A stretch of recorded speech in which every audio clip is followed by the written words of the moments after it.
This is Democracy Now!, democracynow.org, The War and Peace Report. I'm Amy Goodman with Juan Gonzalez. We're hosting a debate on Edward Snowden's spying in the national security state. In Washington, D.C., Snowden at home, we're joined by Stewart Baker, former general counsel of the National Security Agency and assistant secretary for policy at the Department of Homeland Security. His tenure spanned from Clinton to Bush. He's a partner at the law firm Steptoe & Johnson. Baker's the author of Skating on Stilts, Why We Aren't Stopping Tomorrow's Terrorism here in New York. Dan Ellsberg, former Pentagon and Rand Corporation analyst who became the country's most famous whistleblower by leaking the Pentagon Papers in 1971. This was thousands and thousands of pages that exposed the secret history of the U.S. involvement in Vietnam, helping to end the Vietnam War. Stewart Baker, do you think that Dan Ellsberg was a traitor? No, but I think he is shockingly misrepresenting the facts and stating a proposition that has no place in a democracy. Mr. Ellsberg said, I had pointed out that Snowden changed jobs specifically to steal more documents. Dan Ellsberg says that's false. I don't know where he gets this. Snowden himself says he changed jobs from a contractor for Dell to a contractor at Booz Allen so that he could get more documents. And for Ellsberg to come on this program and simply look into the camera and say, that's false, call me a liar, when the record is clear, suggests that he is either not paying attention or he doesn't really care what the facts are. Well, let him respond to that point, and then you can make your next one. Let me give the benefit of the doubt to Mr. Baker that he really isn't listening to what I'm saying when it comes to misrepresenting facts here. Of course it's the case that Snowden has said openly that he went to Booz Allen in order to get documents. Why did you call that false? I heard you say that's a false. You accused me of lying to this program. Stop talking so much and listen for a minute. You now admit the facts are as I said. As I said, when he first worked as a consultant for years to NSA, and when he joined the CIA earlier, it was with no intention of disclosing documents, and that the turning point came for him much later, after deciding that he had to sacrifice or risk. I heard you say that, and I accept that that's a storyline that is not implausible. It may be true, or it may be something that he's made up to. I'm agreeing with you that he joined Booz Allen. But I want to go back to you. You started that discussion by saying what Mr. Baker says is false, and then you told this different story. But why are you accusing me of lying when, in fact, what I said was true, not false? Actually, I haven't yet accused you of lying, Mr. Baker. You said my statement was false. No, I said that he did not join U.S. CIA or NSA or be a consultant for NSA with the intention of putting out documents. He later, will you lay off for a minute here and let me finish my sentence? Now. Yeah. I asked, can you play back what he said? I heard him say that the statement was false. Let me say right away, the statement is correct. As I've known and have never meant to deny that he joined Booz Allen in order to get documents he couldn't have gotten otherwise, with the intent of putting them out. It was something, by the way, that I didn't do. In a way, I regret it. But I didn't go back to Washington to get more documents with the intention of putting them out. I went with the documents that I had authorized to have at the moment. Anyway, I agree with your point. I have not accused you of lying. But now let's move to the question of just how much you know about the damage that you've asserted several times that he caused. Before we do that, I'd like to address. Are you going to allow me to finish the sentence or not? You have plenty of time to explain that you didn't mean to say that the statement was false, even though you said it, that you meant something else. But your broader theory, if I understand it right, is all these documents should have been released because they allow for a broader story, and that you can't give it to Congress because they feel that there are certain programs. Okay, let's address that point. Let me address that point. Confidentiality of our intelligence methods. Yeah, you can't give it to. You can't go higher in the chain because they might decide to protect national security rather than blow the whistle. And so every single person who works in the government or who has an ability to break into the government system gets to make the decision for themselves how many confidential classified and very important programs should be disclosed to the people that we are targeting. Let me go right to the point you're raising. Let's let Dan basically Ellsberg saying I don't have any faith in our democracy. Let's let Dan Ellsberg respond to that, Stewart. Would you let me finish? No, let's let Dan Ellsberg respond to this point. No. Let you finish? Let you finish your filibuster? I'm sorry. We have a good amount of time here to have an extended discussion, so you will have time. Let me address the very important point of what else he could have done or should have done to reveal this. He learned, as I understand it, as he said, and I've been in touch with him, he learned from the example not only from me and from Chelsea Manning, by the way, but from the experience of 4 or 5 NSA senior officials, Kurt Wiebe, Ed Loomis, Tom Drake, and Bill Binney, who between them have 30 years average, 30 years, some of them have 28 and some have 32, experience with NSA at the highest levels. Each of them, separately and together, did exactly what you and I think the president has suggested they should have done. They went to their superiors in great detail when they thought the program after 9/11, after you were out of NSA, by the way, so I'm giving you credit there, after 9/11 was unconstitutional, was dangerous, was unnecessary, and should be modified or changed or dropped. They got no response from that, and their recommendations were simply ignored. They went to the IG, the Inspector General. I believe some of them went to the Inspector General as well of the Defense Department.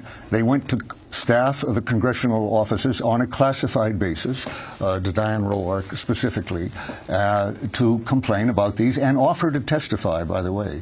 The result of their doing that was not only no change to programs that they knew were more protective of civil liberties and more effective at catching terrorists and could well have prevented 9/11 rather than the programs that were in effect. The effect of their doing that was to be suspected wrongly of having leaked all this information to the New York Times for the revelations for which it got the Pulitzer Prize. They hadn't.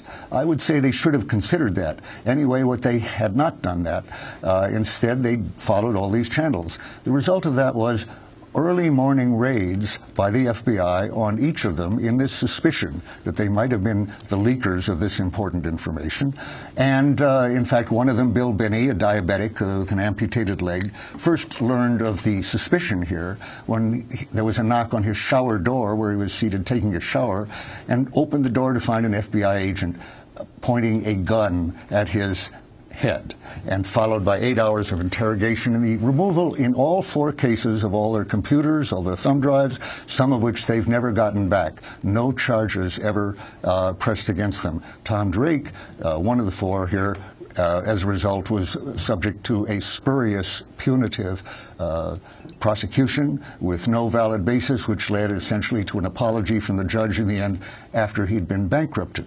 Looking at that experience very specifically, Snowden knew that it would be foolish and hopeless for him to try to call attention to this within the channels. He did, I think, exactly right, and others should follow the same, not just when they disagree with policy or object to it, as the president has suggested, but when they feel that it's unconstitutional, criminal, as, by the way, the years of NSA warrantless spying from 2001 to 2006 with no legal basis were criminal and unconstitutional and leaked essentially by no one with documents. What Snowden has done is to provide the documents that prove at last what was done in the past was clearly illegal, and that put in question the whole oversight procedure and the good faith of NSA in binding itself to the Constitution. So I think that he did what he should have done, as all 4 of those NSA people who did not do it have said now.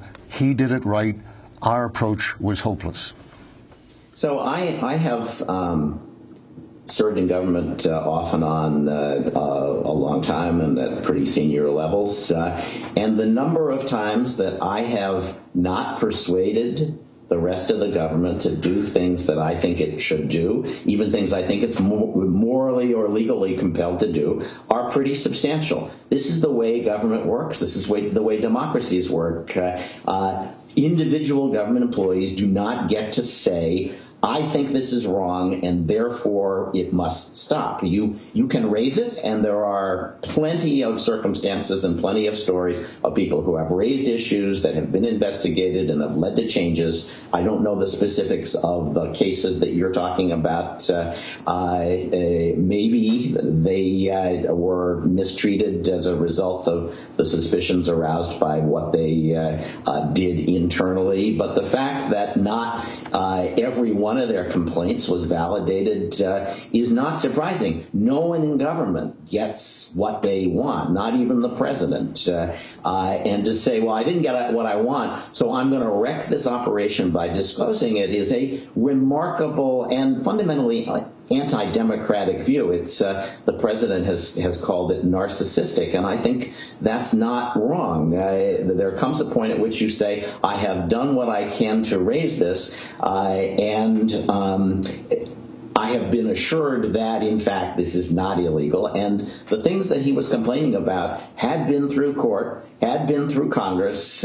We can argue about whether they are legal or not now, or whether they should be legal. I think it's fair to say that they were blessed by the courts at the time. The things that he disclosed that were news, as opposed to the things that were history, Mr. were Baker, not unlawful at the time. It's pretty clear the Congress and the courts have approved those things. They may become changed, they may, as a result of this debate, but that's very different from saying I am doing something illegal and my conscience requires me. You've raised important questions, sir. Let me address both of them.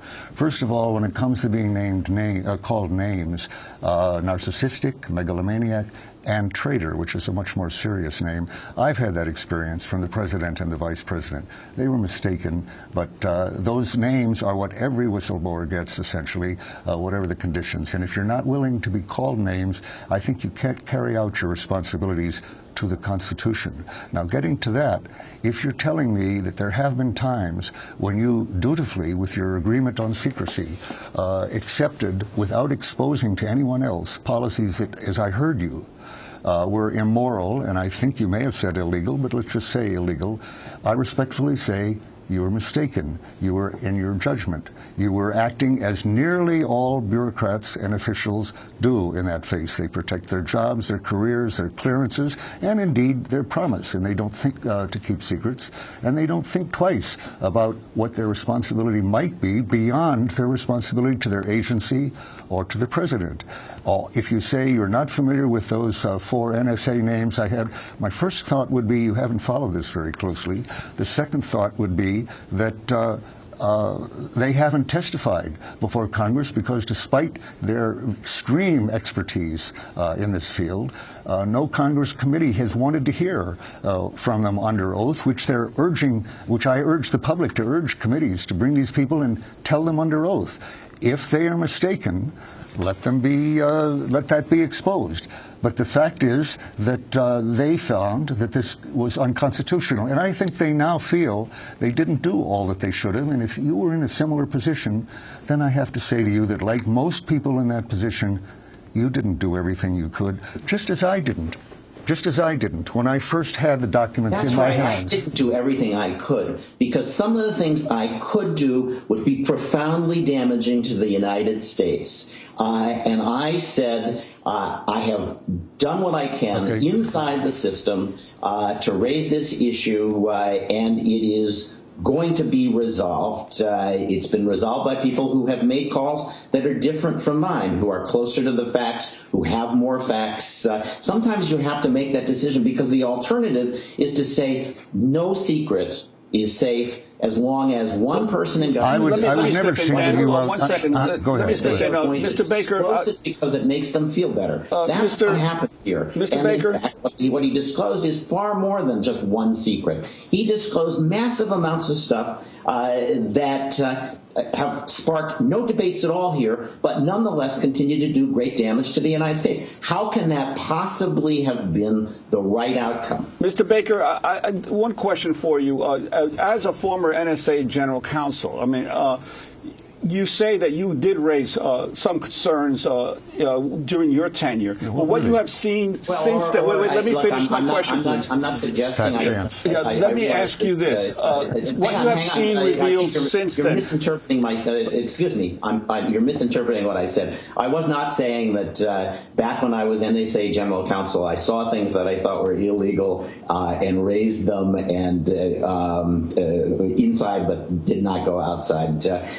There are many calls, and I've been in government many times, many calls that are made by people above you in government where you wonder if they're doing the right thing, and you have to recognize that you don't always have all the facts that they have. And I've done it since I've been out of government, where I've learned of things that I thought but were Mr. Baker, my question. Let me ask my question to you. I could not stop. Mr. Baker, let me ask my question to you.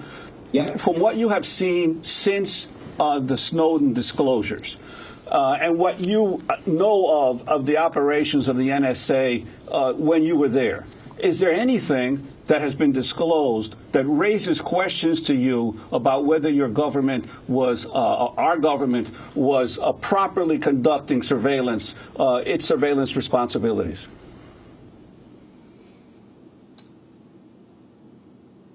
At bottom, no. I think that the agency has an incredible commitment to following the law, a commitment that they've had since the 70s, the last set of reforms that were adopted. And they may have done things that, in retrospect, some courts would say were not proper, but they have almost always done those things with careful legal analysis and with the approval, where appropriate, of the courts. And so, people can disagree about whether the courts got it right or wrong, but I think NSA has acted in a fundamentally law-abiding way, and the institution that I knew and that I still see is committed to that, because they recognize that the powers they have are extraordinary and need to be used in democratically legitimate ways.